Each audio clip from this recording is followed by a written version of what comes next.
안녕하십니까. 코로나19 KBS 통합뉴스룸 9시 뉴스입니다. 추미애 법무부 장관이 윤석열 검찰총장과 정면 충돌 양상을 보이던 라임 로비 의혹에 대해서 오늘 수사지휘권을 행사했습니다.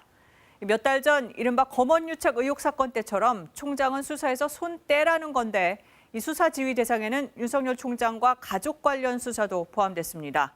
먼저 자세한 내용 이재희 기자가 전해드립니다. 추미애 법무부 장관 취임 뒤 두 번째로 발동된 수사지휘권. 윤석열 검찰총장에게 라임 사건과 가족 관련 사건 수사에 관여하지 말라고 지시했습니다. 해당 사건 수사팀이 독립수사한 뒤 결과만 총장에게 보고하라는 건데 지난 7월 채널A 관련 강요미수 사건 당시 추 장관의 첫 수사지휘와 같은 내용입니다. 공정한 수사를 보장하기 위한 목적이라는 설명도 비슷합니다. 법무부는 먼저 라임 사건 관련 야권 정치인과 검찰 관계자 로비 의혹에 대한 수사가 제대로 진행되지 않았다고 설명했습니다. 윤 총장이 제대로 지휘를 안 했다.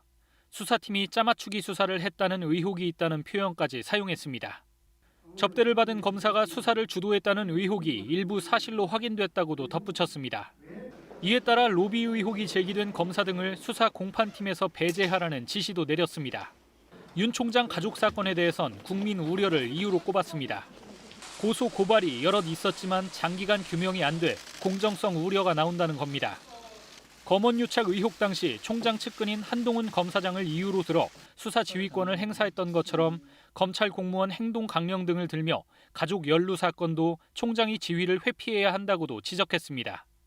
검찰 내 반발을 의식한 듯 법무부는 이번 지휘는 즉시 효력이 발생한다고 못 박았습니다. 대검찰청도 법무부 조치에 의해 총장은 더 이상 라임 사건의 수사를 지휘할 수 없게 됐다며 별다른 이견 없이 지휘를 수용했습니다. KBS 뉴스 이재입니다.